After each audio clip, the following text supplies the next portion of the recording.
तो आज हम लोग राष्ट्रीय प्रतिभा खोज परीक्षा के महत्वपूर्ण ऑब्जेक्टिव प्रश्नों पर चर्चा करेंगे।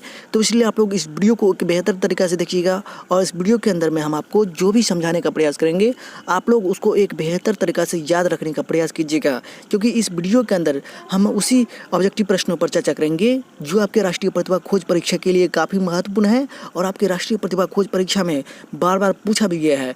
तो उन सारे महत्वपूर्ण क्वेश्चंस पर चर्चा करेंगे।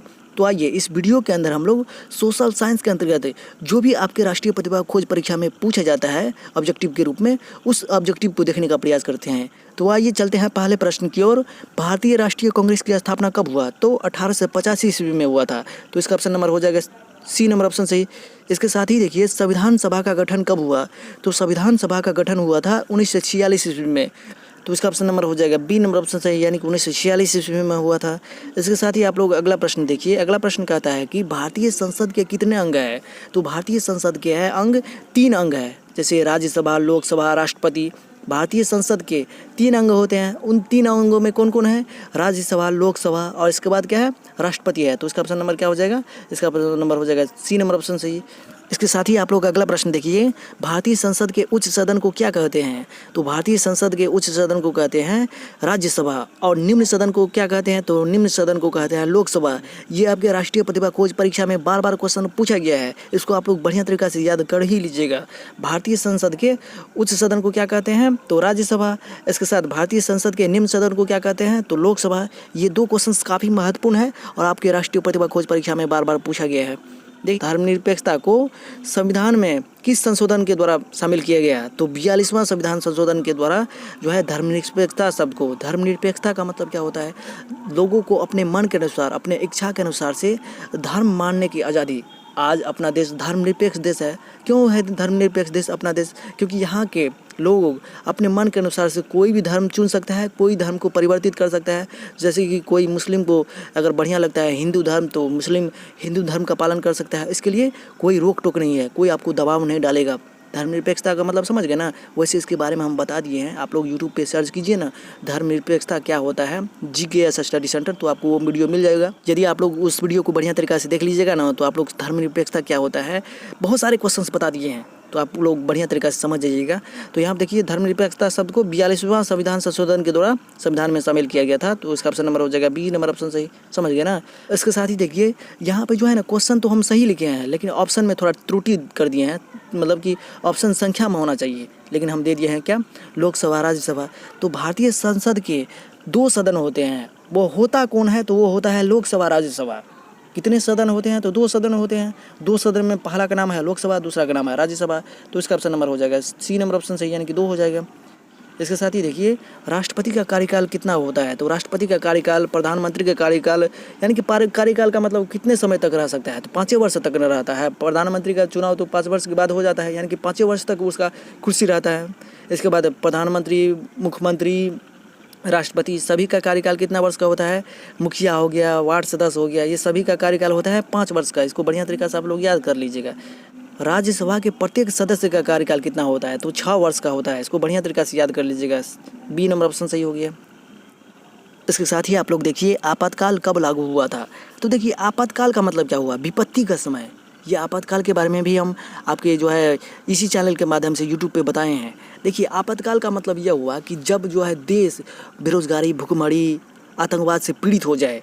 जैसे कि आपातकाल लगा था 1975 ईस्वी में, और किसके समय काल में, किसके प्रधानमंत्री के काल में? तो श्रीमती इंदिरा गांधी के कार्यकाल में जो है आपातकाल लगा था। क्यों आपातकाल 1975 ईस्वी में लगा था? इसका प्रमुख कारण यह है कि उस समय जो है ना 1975 में गरीबी, बेरोजगारी, आतंकवाद ये सब बहुत ज़्यादा पनपने लगा था, और इसके साथ ही साथ पाकिस्तान और चीन ये दोनों अपने देश पर हमला कर दिया था। तो चारों देशों से घिरा हुआ था। आपातकाल तब लगता है जब देश संकट में हो, कोई बाहरी देश आक्रमण कर देता है, समझ गए ना? तब लगता है। तो इसका ऑप्शन नंबर हो जाएगा बी नंबर ऑप्शन से। आइए अगला प्रश्न देखते हैं। मौलिक अधिकार का रक्षक कौन होता है? तो मौलिक अधिकार का रक्षक होता है सर्वोच्च न्यायालय। इसके बारे में हम एक बेहतरीन तरीक़ा से आपको बता दिए हैं। इसका ऑप्शन नंबर हो जाएगा सी नंबर ऑप्शन सही। देखिए यूट्यूब पे सर्च कीजिए GKS स्टडी सेंटर मौलिक अधिकार, तो आपको वह वीडियो मिल जाएगा। यदि आप लोग उन वीडियो को बढ़िया तरीक़ा से देख लीजिएगा तो मौलिक अधिकार होता क्या है, इसके बाद मौलिक अधिकार कितने होते हैं? तो 6 होते हैं मौलिक अधिकार।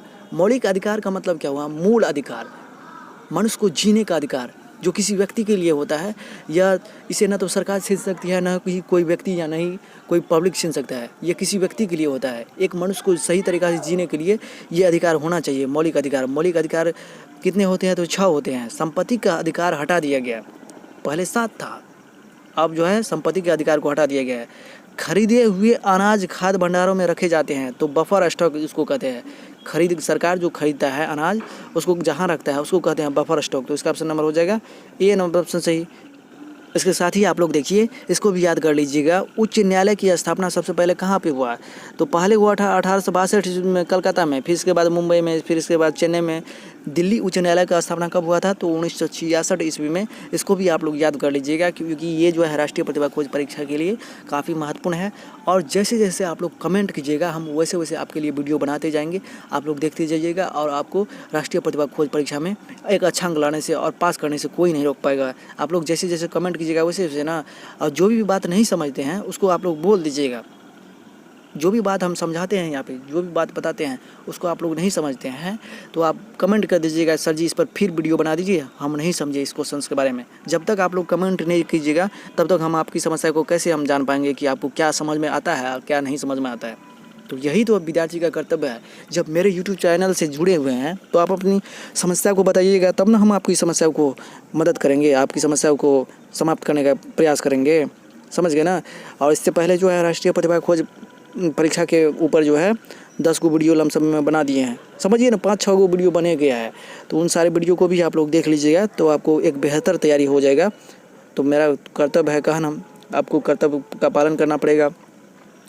और देखिए, जो भी चीज़ नहीं समझते हैं, बार बार हम कह रहे हैं, जो भी चीज़ नहीं समझते हैं तुरंत कमेंट कर दीजिए, सर जी इसको फिर से बनाइए, इसको बढ़िया तरीक़ा से समझा दीजिए, समझ गए ना। और बहुत इससे पहले हमने जो भी वीडियो बना दिए हैं उस सारे वीडियो में जो है ना, हमने आपको एक बेहतर तरीक़ा से समझा के, इसमें तो हम उतना बढ़िया तरीक़ा से नहीं समझाए हैं, फिर भी हम समझाए हैं, लेकिन उन सारे वीडियो में एक बेहतर तरीक़ा से आपको समझा के बताए हैं। यदि नहीं देखे हैं तो यूट्यूब पे सर्च कीजिए GKS स्टडी सेंटर राष्ट्रीय प्रतिभा खोज परीक्षा, तो आपको सारा वीडियो मिल जाएगा। आप लोग वहाँ से सारे वीडियो को बढ़िया तरीक़ा से देख लीजिएगा तो आपको बेहतर अंक आएगा। तो चलिए फिर मिलेंगे नई वीडियो में, तब तक के लिए हमें विदा दीजिए। जय हिंद, जय भारत।